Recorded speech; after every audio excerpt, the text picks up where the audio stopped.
That money goes into our investment accounts, and our investment accounts provide the bulk of the money that we raise.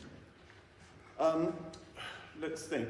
In the last 5 or 10 years, perhaps, we have made significant donations for the steeple, for the repair of the roof, for the repair of the lead lining that was stolen from the roof, and we've contributed £25,000 towards the organ restoration and refurbishment. So we do things that are not always obvious to everybody else, but we rely on the investment income, we rely on events such as today raising money for us, and we also have subscriptions.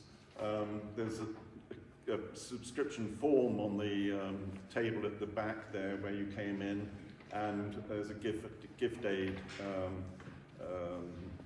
part to the form if any of you would like to sign up to donate to our cause. I have been asked by Vicar Janice to mention the fact that there is going to be an organ recital in the church on the 7th of May, and there's a notice on one of the pillars over here, which you can see. It's being given by an organist from Liverpool who is coming down to give the first recital we've had on the new organ. So perhaps you'd like to make a note in your diaries and look at Contact magazine if you get it, which tells you all about what's going on. Well, we're very privileged today to have Professor Sir Martin Landray coming to talk to us, and the title of his talk is really quite intriguing in that he is going to talk about recovery and finding treatments in a crisis. As many of you may know, Professor Landray is a lifelong Bantonian. He followed his parents into the medical profession, and he studied medicine at University of Birmingham. He is now Professor of Medicine and Epidemiology, I had to put my teeth in for that one, at the University of Oxford, and he's a consultant at the John Rodcliffe Hospital, where he sees patients with heart disease.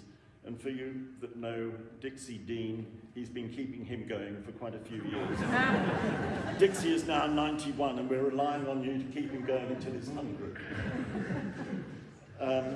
If you haven't seen Martin around the village, I bet you have, but you haven't noticed, that he is one of the Morris dancers and can often be seen on Morris dancing events out in the village square, where he performs with all his team. For the last 2 years, Martin has led the recovery trial. It's the world's largest trial of possible treatments for COVID-19, leading to the discovery of treatments that are now used around the world. Last year, he was very deservedly knighted in the Queen's Birthday Honours List for his services to public health and science. And Martin, I'll hand the floor over to you.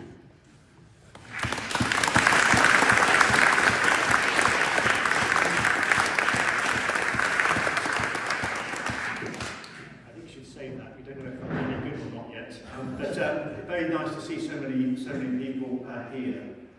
I thought I'd give you a little flavour of what the last 2 years, if you like, have been like. I'll give you a little bit of background about myself, and then some of the challenges we were facing, and how we went about resolving them. And I recognise it's a very mixed audience. Some are very familiar with clinical trials. Indeed, Barbara, who I think runs the Flower Guild, is a star of the recovery trial, even in her retirement. So I recognise that some of you are very familiar with this sort of subject, and others much less so. And I'll do my best to get the right balance. We've got questions afterwards, so we can deal with things at that point. So the recovery trial and the origins, if you like. So as has been pointed out, I'm sort of bouncing at heart I don't know if you can see the picture that well at the back, but there's my father, and my mother, and a very little me, from about 1973, I should think. Dad and Mum moved into Bampton in 1964, when general practice was a very different thing from what it is today, and from what he's told me, in that first year he was in the medical practice here, he did 100 home deliveries. So the world has moved and changed. Medicine has changed dramatically over the last, whatever that is, 50 or 60 years. But it did mean that medicine was all around me. Growing up at home, on Saturdays and Sundays when he was on call, and the house phone would ring, my mother would take the calls, and many of the patients would come to the front door and were seen quite literally in the house, and when he wanted to examine them, they literally lay on the couch in the sitting room. The only time my mother used to get cross was if the patients bled on the carpet. So, medicine was all around me, and that was very much part of my inspiration. I want to take you to, sorry, the pictures don't broadcast as well as they do on the screen, but this is the Bampton, Clampville, Filkins, Aldersgate, Kencote and Easter Inquirer of 1980. So this was a children's newspaper, which was run under the auspices of what was then West Oxfordshire Arts Association, is now West Oxfordshire Arts. It was a children's newspaper in which children would come to to our house, and around the ping pong table would come up with the stories they were going to write about them. It was all typed up. It was then sent off to the printing, the Oxford Mail Prints in Oxford, and these newspapers were sold around the village. And the headline stories of April 1980 were on the left, the Moscow Olympics following the Russians having invaded Afghanistan, and on the right, the tensions around whether the M40 was ever going to go any further north than Oxford.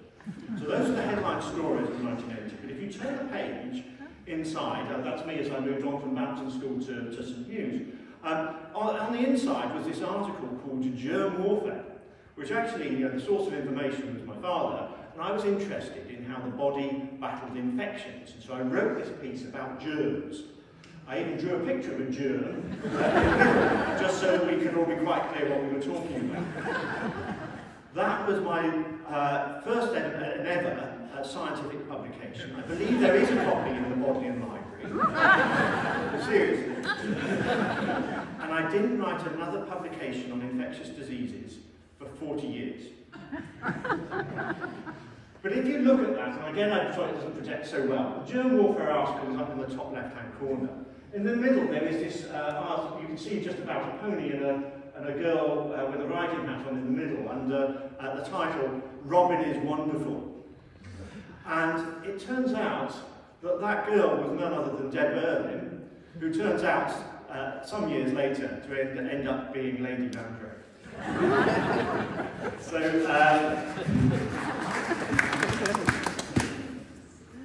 after then progressing to Abingdon School, I can't find any photographs of my time at Abingdon School, at least none that could be shown in public here. I did find the school time. After that, I went on to Birmingham Medical School, in fact, the same medical school that my parents had been to. And here's me on, I think, day one on the wards. And one of the things that happened at the medical school there was we had a wonderful teacher of clinical pharmacology, the way that you use drugs. I don't mean abuse drugs, I mean use drugs as a doctor. And he took a very practical view of the teaching, and you know, as patients, and some are medics, but you may or may not recognise this dilemma that every doctor has pretty much every time they see a patient. Should I prescribe a treatment? Most of the time the answer is no, but sometimes the answer is yes. And then the question comes, which treatment? How do I know it works? How long should I take it for? What side effects should I look out for? How do I check for them? How do I monitor for them? What do I tell the patient? And so many other things beyond.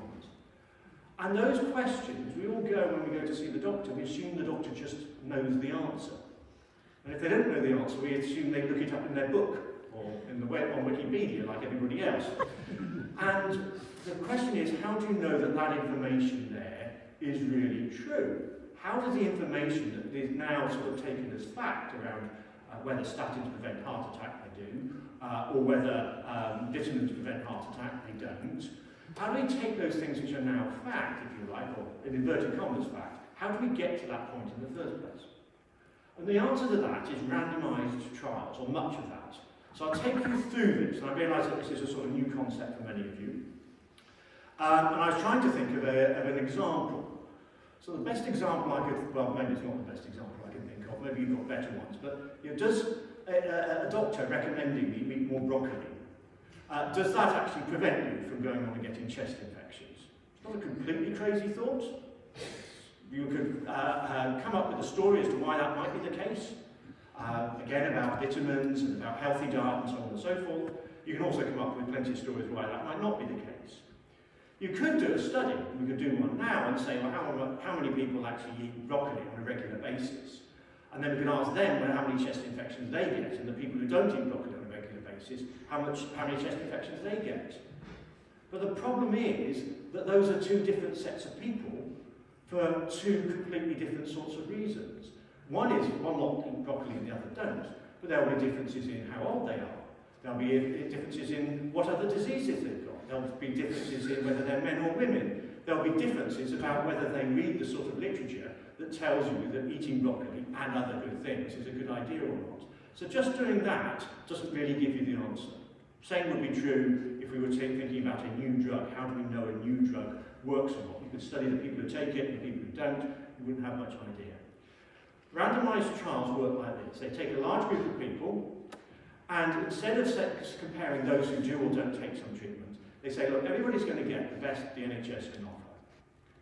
But then we're going to toss a coin, and if it comes down heads, we'll give them this extra drug, and if it comes down tails, we'll just continue to give them the best that the NHS can offer.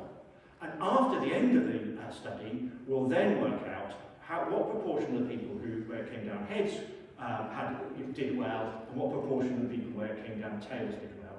And you compare the two. And there are then only two possible explanations. One is the differences are down to chance. That's where statistics comes in. That's probably my last mention of statistics, so you can relax.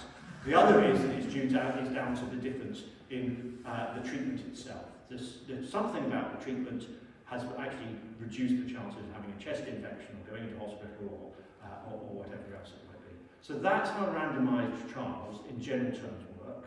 And I, and Dr. Barker and others, have run many trials where we found that when it comes down heads and you get the special treatment, the new treatment, you're better off. We've also run many trials where when it comes down tails, you're actually better off because the new treatment has side effects. And we've run most of our trials where there's actually, frankly, no difference between them. So most treatments that people think up as being great ideas turn out to basically be pretty useless. So this is how we can tell whether statins prevent heart attacks or don't. Because when people did that experiment, it came down heads and said statins prevent heart attacks. So get a statin, those people had fewer heart attacks than those people when it came down tails. So I realise that's a sort of digression, that's nothing to do with COVID, but that's the background to the scientific method, if you like. Now, let's go back 2 years. Let's go back to the 28th of February 2020. I was on a train and I was emailing Sir Jeremy Farrar, who's head of the Wellcome Trust and quite a well-known figure, having been on stage and very often on the television over the last couple of years, an expert in infectious disease, and particularly outbreaks like SARS and COVID and so on. And I said to him, at the bottom of a long email about something completely different, I said, P.S., in other matters, I'd be interested to get your thoughts on the role that these randomised trials would have as the COVID-19 epidemic evolves. At some point, bear in mind this is still 6 weeks or so before, 4 weeks before we had lockdown in the UK, things were quite different at that point. At some point, there will be areas of important uncertainty about which of many prevention or treatment strategies we should be deploying. We should prepare for that just as we need to prepare for everything else. This is a point where people were worrying about whether we should reduce the number of flights, whether we should limit travel and so on, and large gatherings and so on. A long time before we actually did anything about it. And then I said, well, thinking back to the original modern trial of an antibiotic for tuberculosis of 1948, it was exactly when resource was limited. In those days, they didn't have much of this antibiotic to treat people. Health consequences were important. In those days, people with tuberculosis did badly. and that therapeutic benefit, does the treatment work, was uncertain, that these randomised trials provide an ethical and scientifically robust solution. And I also said, it's during times of system stress, the advent of COVID was certainly one of those, as we all know, that regulatory and governance bodies are prepared to innovate and allow this to happen. And he instantly wrote back and said, you better speak with Peter Hornby. Now, Peter is a professor of emerging infections, new infections that nobody's seen before. He's done almost all his work overseas, largely in Singapore and Vietnam, but he was also involved in the Ebola outbreak and the MERS outbreak in the Middle East and so on and so forth. But he never run big clinical trials, and certainly never run any clinical trials in the UK. And that partnership is really what's led and driven what I'm going to tell you about recovery. So what did the world look like? Well, it was quite clear by the beginning of March that the tsunami was coming. The serious newspapers were covering the disaster that was unfurling in northern Italy, where they were running out of ventilators to the point that people were not being put on them, to the point where people who were on them were being taken off them, and to the point where the mortuaries were so overfull that there were refrigerated lorries in the hospital car parks. That was what was happening in February and early March 2020 in Italy. Still, many people were thinking of this as somebody else's problem. A very British reaction, of course, was highlighted by the middle two newspapers. They're being don't be so selfish, and now it's rationing. The UK was worrying about whether we had enough toilet paper. Jeremy Fowler and I were commuting to the Wellcome Trust building. We happened to get the same train, but then we met on the number 18 bus between Marylebone Station and the Wellcome Trust building in Euston. This has been later been described as the bus journey that saved 1 million lives. I think we'll come back to that in a moment. But during the course of that 10-minute journey, we were exchanging stories, not of the middle column, but of the left-hand column, and what was happening in northern Italy, the lockdowns, the tragedy, and so on, the overwhelming sense of we don't know what we're doing. Reality, we don't know what we're doing. And said, look, this tsunami is coming to the UK, and will be like this in 2 weeks. And it turned out, of course, that 2 weeks later, we were heading into lockdown. The tsunami did hit the UK, London first, then other parts of the country. And the reality is that we didn't know which treatments would work and which ones would not. So we were faced, and I realise it's probably hard to see some of this in the background, so the pictures matter occasionally, but I'm hoping my words will convey. We've faced an unprecedented health challenge. This was the first pandemic of this scale, certainly in the UK, we've seen for a century. We were looking ahead, not looking forward, to an overstretched health service where we didn't know if we'd run out of beds, out of staff, or out of ventilators. It turns out we didn't quite run out of any of those three, but it was a close run thing. That there would be huge time pressures and emotional and personal stress for frontline medical staff. And that there would be huge numbers of unwell, anxious, very sick, often elderly, and always alone patients. And in that context, we needed to know, could we find any treatments that worked at all? So we have this major public health crisis. Back in spring 2020, 1 in 4 patients who were admitted to hospital with COVID sadly did not make it through that hospital stay alive. 1 in 4. For people who were so sick they required a ventilator, it was more like 1 in 3. And yet there was this huge uncertainty about treatment. Of course we didn't know how to treat this disease. It's a new disease. We've never seen it before. There are many candidate drugs. I've been sent hundreds of suggestions of drugs, from simple things like aspirin through to complicated things like advanced chemotherapy. But I've also been sent suggestions for beeswax from Malta and for snake venom from the States. Many, many ideas about what treatments could or couldn't work. Now, some of those you can clearly filter out as being just crazy.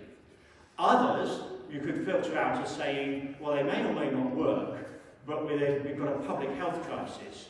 There's no way that a treatment you could give to perhaps 5 people on the, in an entire hospital was going to be suitable. But there are many others beyond that too. Many, many opinions and no reliable data. And it struck Peter and I that there was unlikely to be a single big win. If there had been a big win, a single drug that you just give and the disease goes away, then we'd have known about that when the pandemic was in China or in northern Italy. We were not going to know about that. It was unlikely to be that. But if we could find a series of drugs, each of which chipped 1/5 of the risk of dying, then at this scale, and then when used in combination, that could turn out to be very, very powerful indeed. So let's say we took mortality, death during hospital, from 25 out of 100 to 20 out of 100. That's 5 lives saved for every 100 people treated. But remember how many millions and millions and millions and millions of people around the world require treatment. So what we needed was large-scale randomization. And to sort of illustrate this, there is, of course, our motivation of the hour, President Trump, who was, among others, was expounding the virtues of hydroxychloroquine. It's really important to recognise he was not alone in this. And the US wasn't alone in this either. And I realise this hasn't shown at all. But this is the sort of logic that he was giving. But forget it's Trump.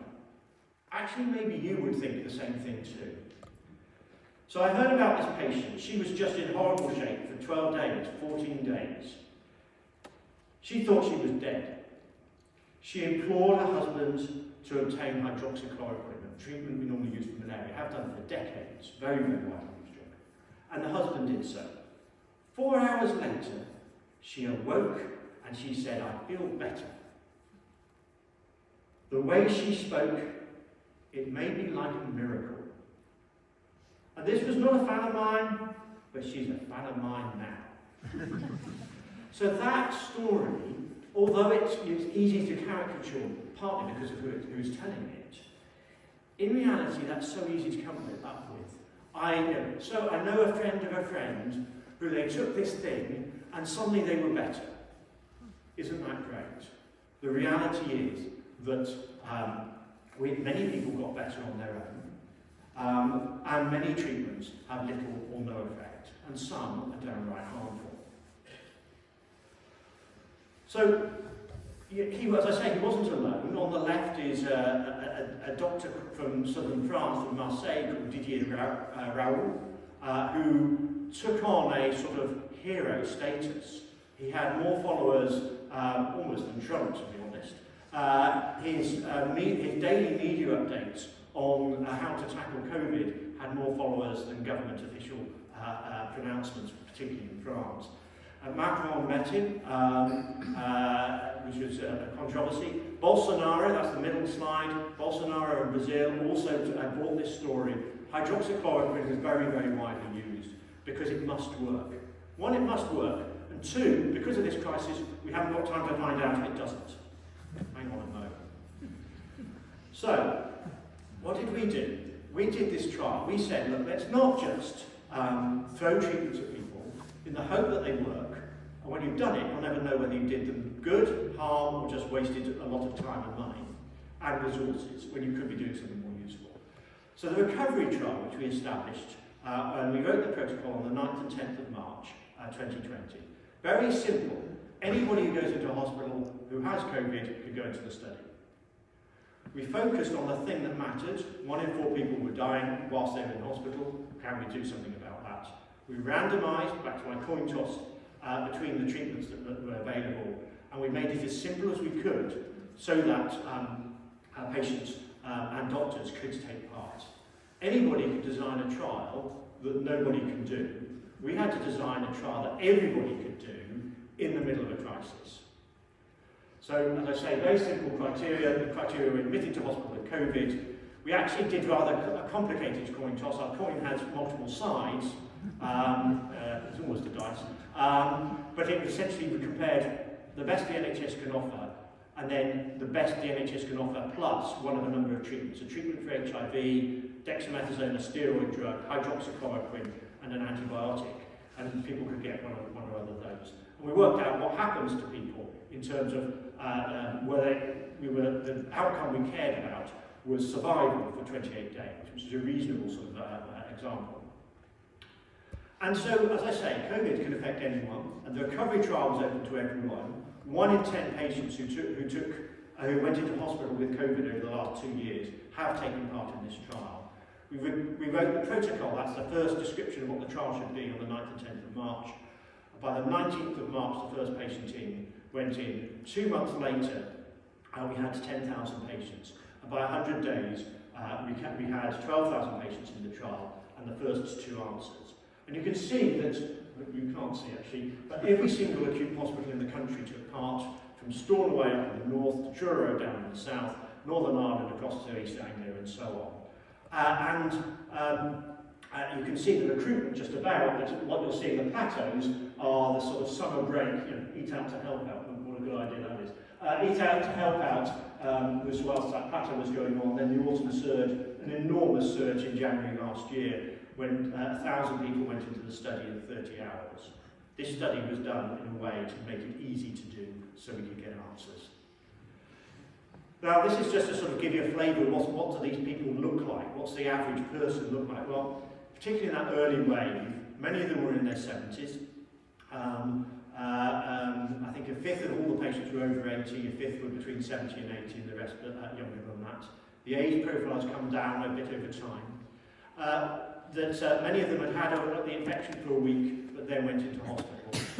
About a quarter of them at that stage didn't require oxygen, so their lungs were working. About two-thirds needed oxygen, and then some required a mechanical ventilator. And I'm going to show a few of these graphs, so I sort of just take a little bit of time. Again, if you don't like graphs, you can close your eyes and you'll get the message. But I think many people do understand graphs now, because I'm not the first person to be showing them in public. The graph on the left starts at day 0, the point at which the coin is tossed. And over on the bottom, that's 7 days, 14 days, 21 days, 28 days later. The bit on the upwards axis shows the proportion of people who had sadly died. And so there you can see that gradually, as day by day goes, you can see that over time we get to a point where 25% of the patients had died during the course of that first month. If we get a successful treatment, I'll show you some lines in a moment, the red lines will be below that. If we were to get a harmful treatment, it would be on the same or above that. Well, here's the answer for hydroxychloroquine. So this was early June, the 5th of June, day 76 of the entire study, and we had the first answer. And you can't see the detail at the back, but the red line is above the black line. It's actually not that different. It's not that the treatment is definitely harmful, but it's certainly no miracle drug. We announced that result within 10 days. It was the FDA, the US big drug regulator, had said this treatment should no longer be used. By and large, within 10 days, we went from this treatment being widely promoted to being hardly used at all.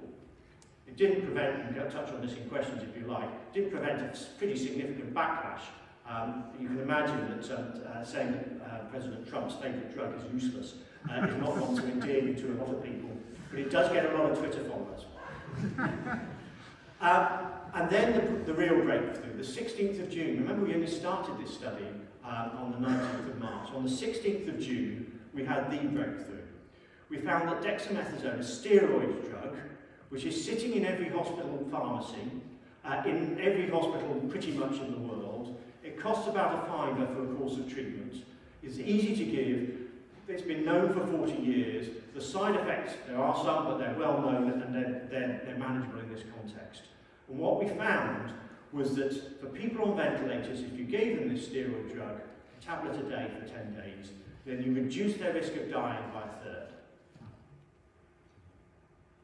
For people who weren't on a ventilator but still required oxygen, which is actually a lot of, most of the people, it reduced the risk of dying by a fifth. Remember, I said at the beginning, if you could find a few drugs that reduced the risk of dying by a fifth, that would be important. For other people who were not on oxygen at all, it had no effects. It's not for people with mild disease, it's for people with severe disease. Now perhaps it's worth highlighting that just as Trump and his cronies were arguing that hydroxychloroquine must be used, there are some pretty eminent professors across the UK and elsewhere saying that suppressing the immune system when you're trying to fight an infection is dangerous. You shouldn't even do the trial. They wrote to the drug regulator, the MHRA in the UK, and said you should stop this trial. Thank goodness we didn't, because here's a treatment, the first treatment that actually saves lives in this crisis, discovered within 100 days of the crisis breaking in the UK.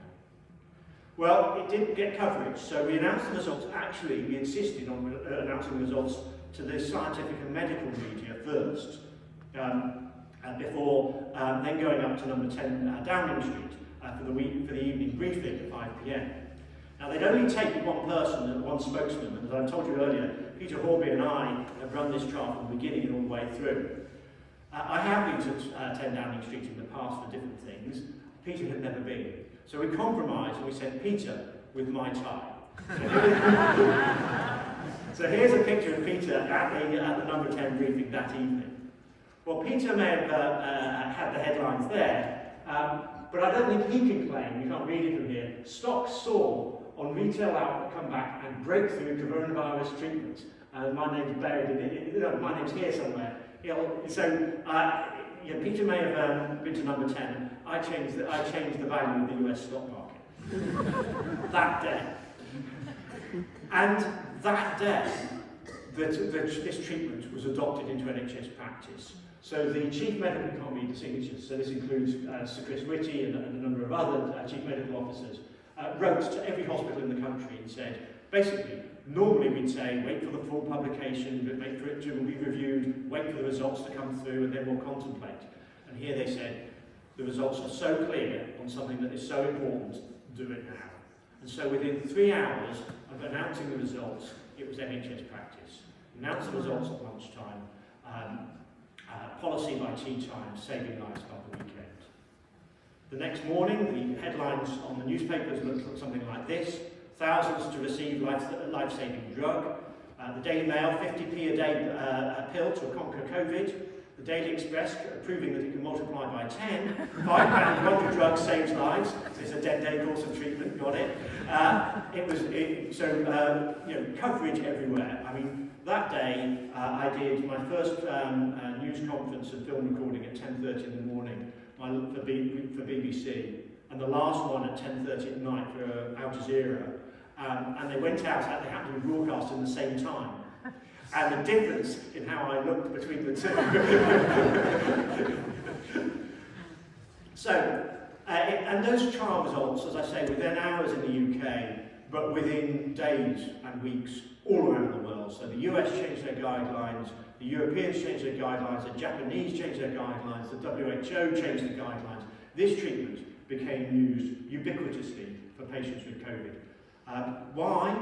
Because the results were clear, because we'd done the trial, because the treatment was cheap and available, because it could be implemented so fast. And none of those things were accidents. And a year later, the NHS issued another statement which says, which claims that 1 million lives have been saved worldwide as a consequence of that one intervention. Now, a year ago, I thought that was probably a little bit of an exaggeration. But a year later, I think it's an underestimate, probably, of the true number of lives that have been saved by that one treatment. Well, it wasn't the only treatment, and I'm going to skip over many of the others that we've had. We have now found 4 effective treatments for these people who are in hospital at high risk. 3 of those suppress the immune system, so that the damage that the immune system does to your lungs is less, and then they improve survival. 1 of them tackles the virus itself, so the so-called monoclonal antibodies. 4 treatments, actually, each of which reduce mortality, death, by about 1/5, each of which can be used in combination. So we are now to a point where actually the risk of dying, if you like, for the same patient 2 years ago, and now compare that with today, has come down by over half. And those results, again, have been picked up all around the world, both by the lay media and by the medical media, and in publications, and importantly, in clinical practice, in the guidelines that go out to doctors about how to treat this disease. Just as importantly, we've also demonstrated 6 treatments which were widely recommended, loudly promoted, extensively used, turn out to be effectively completely useless. I'll read them out for you. On the top left-hand corner is hydroxychloroquine, we've covered that one. Lopinavir down the bottom left-hand corner is an HIV treatment. These two were the first and second choice national and international recommended treatments for COVID at the beginning. Turns out they're useless. The antibiotic azithromycin, convalescent plasma given to 100,000 Americans as part of a study but not a randomised trial because it's too hard to randomise. Turns out to be useless. Aspirin, colchicine for this disease turned out not to be useful. And how was that covered? And I think this sort of is a helpful article in that this comes from the New York Times. It's written by a professor at University of Pennsylvania. And I don't know whether he came up with the headline or the newspaper did. I certainly didn't. Where is America's groundbreaking COVID-19 research? The US has a lot to learn from Britain. So I'll just sort of highlight the features that they highlighted because I think they're useful. First, the trial was designed so it's easy to take part in. Secondly, the whole trial was quickly approved. Anybody can delay approvals and ask more questions. You don't end up necessarily with a better decision, you just end up with a slower decision. And it was adopted by hospitals all across the UK. We did link into the National Health Service's routine healthcare data, so the data the NHS collects about us all, with consent. Leaders in government allowed the trial to happen and made sure it happened. We do have a national platform of research nurses which has been invested in over decades, and it was incorporated, really importantly, as part of everyday clinical care. So doctors knew certain things that they were doing, so they did them, and other things they didn't know, so they randomised into this trial. I'll show you a little bit of that. This, I think, is an important feature, not only for doctors, not only for the health service, but for us as patients too, that these clinical trials are actually a core component of what a good doctor does, what a good hospital does. And you can't read that, and so I will. The one on the left, these are quotes coming from hospital doctors who took part in the study. And the one on the left, oh gosh, I said I would, but now it's gone dark, I can't. So the one on the left says, coming into work each day, people would say to me, they've chosen the wrong drugs. I'd say, let's see. This is a hospital consultant, actually a hospital consultant in Swindon. I didn't know this drug, turned out to be dexamethasone, would work. No one knew which drugs would work, but I thought we should help find out. 3 months on from the start of the trial, we have a treatment which is cheap and readily available. Millions could benefit. I'm glad we helped contribute 1% of the data. Thank you to the patients who, when offered to participate, agreed. And I think that that speaks to the value that the trial has done, not only in terms of improving the outcomes for those patients, but actually in motivating the doctors who are here. Think what it's like being a doctor or a nurse or a pharmacist in the hospitals over the last 2 years, where you're confronted with this overwhelming burden of a disease you've never seen before, you don't know how to treat. You're exhausted, there aren't enough staff, there aren't going to be enough staff, how do you cope? And what they found was contributing to trying to find solutions was a really important motivating factor, as opposed to simply how do we tread water and hope that somebody comes to our rescue. Well, of course, we got plenty of recognition for this. On the left, there's Peter and I, a year and a bit later, I recognised in the Queen's Birthday Honours, which is flattering and nice, but is not our motivation. Big pieces in The Economist, in the Times, and in newspapers all around the world, a number of awards and recognition, but that's not why we do the trial. The reason we do the trial is the patients. Here is a man from Glasgow and his wife. When he left in the ambulance, I really didn't think I would ever see him again. He took part in the trial. I'm not going to say the trial saved him. He is alive, of course, because this is afterwards. But what I am going to give is a couple of quotes from the patient's perspective. This is the horror that many of us had to face. This is the reality of COVID. So again, I'm going to have to move forwards. So these are quotes from patients. So on the top left is Kimberly. Being given the opportunity to participate in the recovery trial was very humbling. Might be humbling for her. Boy, it's humbling for me.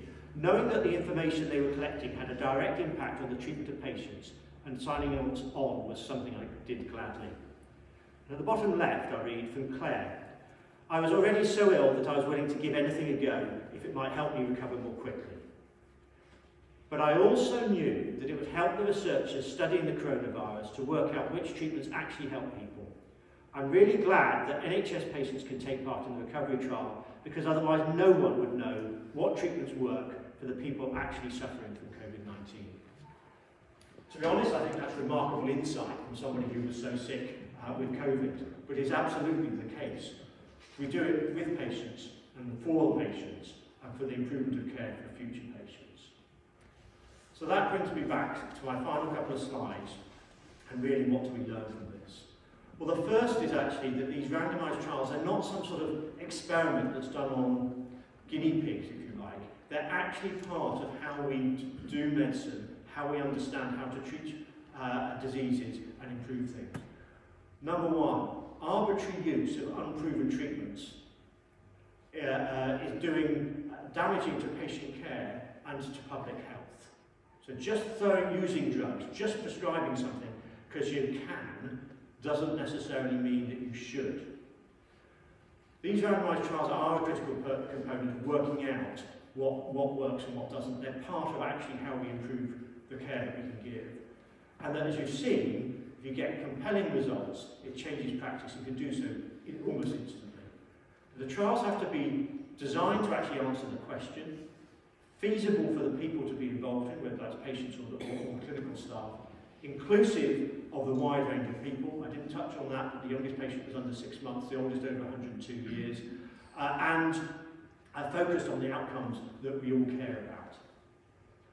And those lessons are important not just for the current, I'm afraid it is, current COVID-19 pandemic, but it's also really important for the burden of many other diseases, and particularly common diseases, heart disease, common cancers, arthritis, depression, dementia, and so on. We need answers in those cases, just as we needed answers and still need answers in COVID. My very final slide is just to say thank you. Thank you to my parents. Dad, Bob is here. Unfortunately, Mum can't be here today. And also to Debbie and to the children. Quite apart from anything in the background, if you like, the inspiration and the support and the love as I've grown up, as I've developed, but most particularly over the last 2 years, as I've been completely focused on the recovery trial and on finding treatments in a crisis. Thank you very much.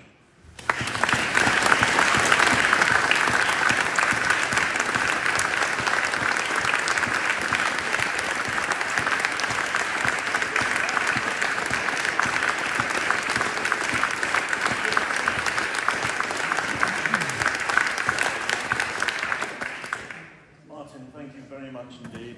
I think you've kindly agreed to answer questions, so the floor is open if any of you have any questions. Yeah, of course. There's a question here. Martin, having done randomised control trials yourself, one of the biggest problems is getting ethical approval. How did you get your ethical approval so quickly, and who was it from? Yeah, so the question is, when we do these sorts of trials, we have to get approval from what's called an independent ethics committee, which is a group set up actually under law to judge, to make sure that obviously that the trials that we're doing, when the alien clinical research that we're doing, is ethically acceptable, is a perfectly good rationale. But like all committee-type structures, can be painfully slow. The answer was that actually we were able to get we went through all the same hoops that everybody else does. Because of the particular of the time, there was only one agenda item, it was COVID, and there was only, and it was ubiquitous, it was everywhere, every newspaper, every which page of which newspaper you read and so on. Then there was a real focus on this. But the ethics committee actually have been fantastic. We've been through 20 different versions of this study as we've added new treatments We might discover one works or doesn't work, take it out. When we extend it into including children, when we extend it into including pregnant mothers, and so on and so forth, each time you go back, and they've been able to turn those around in a matter of days. So it's been an extraordinary effort. I think one of the big challenges now is to make sure that those improvements that happened in that particular crisis are held on to. The analogy I use is that in much of this we stretched a piece of elastic from the way that trials were run, the way that they were approved, the way they were governed, and so on and so forth, back in before March 2020 to now. And the question is, which end of the elastic are we going to let go on? Because there's a very serious danger that we go back to business as usual, and I'm seeing that in every walk of clinical research and indeed clinical medicine, is can we go back to where we were? It may have been comfortable, but it was not working, and we've learnt a huge amount, and we should actually improve as a consequence of that. Yeah, does the shape of the graphs that you show us vary for different ethnicities? Good question. So the risk of having a bad outcome does vary depending on a number of things, of which non-white ethnicity is one, older age is another, and yet a number of other features. But the value of the treatments reducing the risk of dying by a fifth remains remarkably constant across pretty much all of the different types of people, including by ethnicity. So that's one of the things that the trial can tell us is, first of all, we ask the question, does this treatment work at all? And then you immediately see the answer is yes. You say, well, in whom does it work? And how well? And because of the size of these trials, we've been able to look at that. By and large, you get consistent results, particularly with regards to ethnicity. I'm a retired medical journal editor, and one of the things that went very fast was publication. Yes. What lessons do you think we've learned about peer review and rapid publication? Okay, so again, for people who can't hear of the recording, as a retired medical journal editor, one of the things we've learned is about publication. I think there have been a few things. Not everything that's published and so-called peer reviewed, in other words, the way that medical publishing works is I send something into, let's say, The Lancet.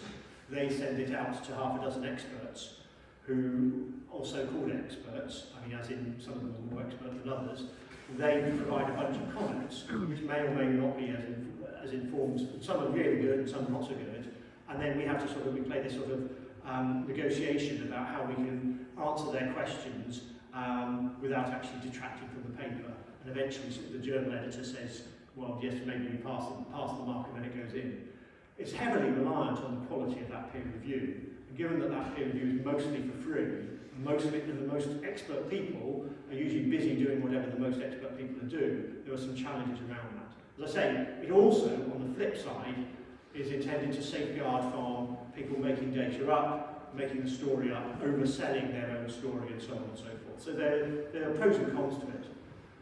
Well, our approach was this. The very first result, the dexamethasone result, we actually announced that without any form of publication at the time. And one of the reasons for that was because it sort of landed on us so early, we weren't actually even ready to write a publication. And the second was, it was so clear, we spent a week sitting on the results trying to work out if we could, if you like, break it, make sure it was true. And then you're sat with a disease which is killing thousands with no treatment, and a result that is saying it's a drug it's sitting in everybody's cupboard that could be used instantly. And there comes a point at which we just seemed we couldn't hold on to that result anymore for, if you like, the niceties of peer review.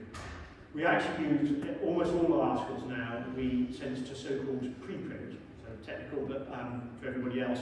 This is basically, the version I send to, let's say, The Lancet, I also send, and you can actually then read it online almost instantly, the full thing that I sent to The Lancet. You have to sort of read it with a pinch of salt because it hasn't been through the checking process, and some things might change, but it at least means that the full details are out there for everybody else to do. I actually think that worked quite well because you get more peer reviews. Everybody's a peer reviewer then, and then we submitted it. But I think that for the journals, there is a question about whether they really can handle this. They handle either the combination of volume and speed. And some of the early public, and the third element is there is, depending on the journal, a commercial interest in publishing stories that people will read. And that doesn't necessarily mean that they're the right articles that actually provide the most definitive information. So all that hydroxychloroquine stuff from Didier Raoult, the Frenchman, that was published in The Lancet. But it was a rubbish study of about, 80 people. It wasn't done well. Nobody actually is quite clear whether the data is straight or whatever. But it was published in The Lancet, because The Lancet sort of didn't want to miss out. And then it was heavily quoted from there on. So I think that there are some real challenges. I hope that sort of deals with it in a way that we can now. There was another question. I'm just wondering what you thought about whether, as a country, we've learned anything, and are we any more prepared for the next new virus? Right. Are we any more prepared for the next pandemic than this one? Well, I think the first thing to be careful of is, as I said earlier, it's tempting to try and go back to business as usual, and that is a serious mistake, because that's not learning the lessons of the last 2 years. The second thing is to prepare for the next pandemic like it's going to be a rerun of this one. It's a little bit like building the Maginot Line or whatever. You're preparing for World War II as if it's going to be the same as World War I. It turns out that each pandemic is quite different. The different viruses, for example, behave quite differently. About how they infect people, how long they take to infect people, the proportion of people who get infected who get seriously ill, all these other things. We were also lucky in this context, I didn't mention it, but vaccines came through very, very quickly. Now, when I started out the trial, we didn't know whether we'd get a vaccine at all. We still haven't got a vaccine for HIV. We didn't know whether we'd get a vaccine anytime soon. We got one within a year, and we were able to roll it out within a year. But that was not a given. But there has been some quite good work led by Patrick Vallance, Chief Scientist for the government, and particularly sponsored by the G7.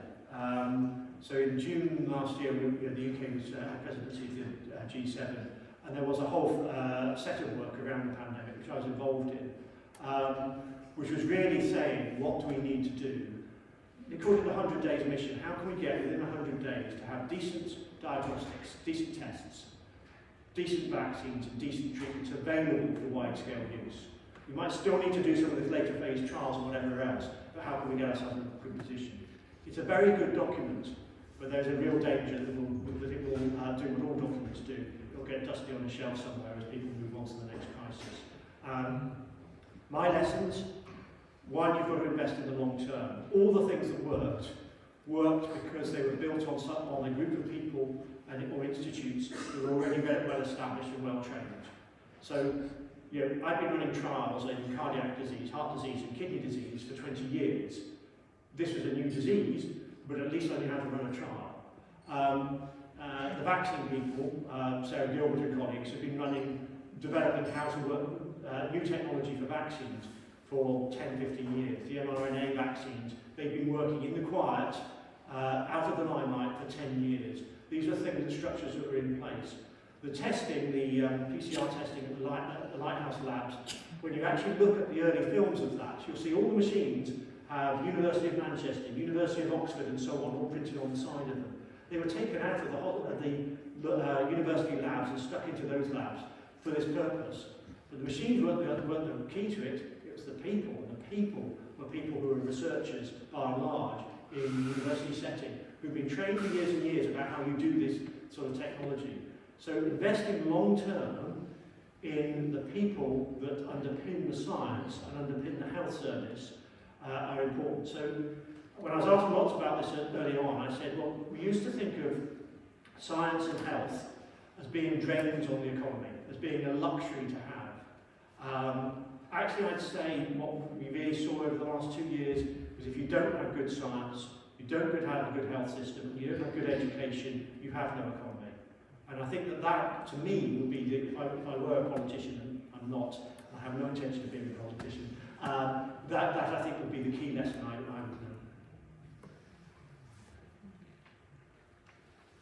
Oh, there's one question at the back. With so much data and reporting with severe chronic COVID, which are going to have lots of adverse events, how are you able to monitor and verify the data efficiently? So, the question was, how do we know the data is, and it's essentially, there's so much data, how do we know it's structured? The answer to that is that we were, most of the things we were assessing were very clear cut. Dead or alive is black or white, if you like. How long people are in hospital is fairly straightforward data and so on. The second answer is that we were able to do this particularly by linking through to existing systems. So, you can't die in this country without a death certificate being filled in. We were able to get hold of all the death certificates electronically. You can't go into an NHS hospital in this country without the NHS recording when you went into hospital, when you came out, what diagnosis you had while you were there. We were able to link through to that. We were also able to do it from several different sources at once, so that if something was a bit scruffy, recorded a little bit not so well in one database, you'd find it in another, and you couldn't work out how you match those things. So we were able to use both the fact that the data was sort of, if you like, relatively clear cut, but also the fact that we had it from multiple sources as a way of making sure that we had robust findings. Do we have any more questions? Well, we're not keeping you till 10:30 tonight asking questions. Martin, thank you so much for giving so generously of your time today. A small thank you present for you.